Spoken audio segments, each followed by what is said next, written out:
Hello මගේ නම රකිදු ලේකම්ගේ මට අවුදු 21යි මම මහරගම ඉඳලා මම ෆර්නෑන්ඩෝ එඩියුකේෂන් එක ගැන දැනගත්තේ මගේ යාළුවෙක් සචින් කියලා ඕස්ට්‍රේලියාවේ මේ වෙලාවේ ඉන්න එයා තමයි මේ එයාත් මෙහින් ගිය කෙනෙක් ඒකේ මාගෙන් තමයි මාත් දැනගත්තේ මෙතන හරීම හොඳ කට්ටියක් ඉන්නේ ආපු ගමන් අපිට ඔක්කොම කරන්න කියන්න ඕන දේවල් ඔක්කොම කියලා දුන්නා හැම දෙයකටම ගයිඩ් කරනවා හරිම ෆ්‍රෙන්ඩ්ලි කට්ටියක් ඉන්නේ මම IT ඩිප්ලෝමා එකක් ඉවර කරා UTS කොලෙජ් ශ්‍රී ලංකාවේ ඊට පස්සේ තමයි ෆර්නෑන්ඩෝ ඒජන්සි එකට ආවේ ඒගොල්ලෝ ආවට පස්සේ මට පෙන්නුවා මොනවාද යුනිවර්සිටිස් ඒගොල්ලෝ කරන මොනවාද ෆීල්ඩ්ස් ඇනලිටික්ස් පෙන්නුවා මට තව ඉන්ෆර්මේෂන් ටෙක්නොලොජි පෙන්නුවා මම ඉතින් තෝරගත්තා ඩීකින් එකේ ඉන්ෆර්මේෂන් ටෙක්නොලොජි ඩිග්‍රී එක කරන්න ප්‍රියංගනී ටීචර්යි සසින්දු ෆර්නෑන්ඩෝයි මට ගොඩක් උදව් කරා වීසා ප්ලෑන් එකේ ඉඳලා ඔක්කොම හදන ඒවා ඉන් ඩීටේල් සේරම කියලා මට කිසි ප්‍රශ්නයක් වෙන්නේ නැති විදිහට සේරම ටික ලෑස්ති කරලා දුන්නා. ඒගොල්ලෝ පිටිපස්සේ මිටියා හැමදේම කෝඩිනේට් කර ඒකින්ද මට කිසිම අවුලක් වුණේ නැහැ.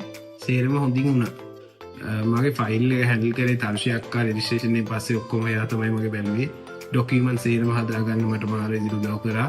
හැමදාම වගේ කෝඩිනේට් කර කතා කර මල්ලි මේක කරලා දෙන්න මේ ටික කරන්න කියලා හැමදාම මට කතා කරලා මට කිසිම ප්‍රශ්නයක් වුණේ නැහැ.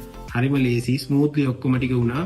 කිසිම ප්‍රශ්නයක් නැතුව මට මගේ වීසා වැඩ ටික කරගන්න තර්ෂයක් ආ උදව් කරා ප්‍රියංගනී ටීචර්ත් ඒ ඔක්කොම බැලුවා ගයිඩ් කරා ඊට පස්සේ මම 28 වෙනිදා වීසා වලට ඇප්ලයි කරා තව ඒ දවස් ටික ඇතුළත මට ගොඩක් ඒගොල්ලෝ කතා කරලා කිව්වා මල්ලි බය වෙන්න නැතුව ඉන්න මේක ඉක්මනට එනවා මට දවස් 20ක් වගේ ඇතුළත ඒක ආවා 18 වෙනිදා මට ආවා වීසා ඒකින්ද ගොඩක් සතුටුයි ඒක ගැන මේගොල්ලෝ කරපු දේවල් වලට මාර grateful. ඔයාලත් higher studies වල රට යන්න ඉන්නවා නම් මම නම් recommend කරනවා ෆර්නෑන්ඩෝ එඩියුකේෂන් එක.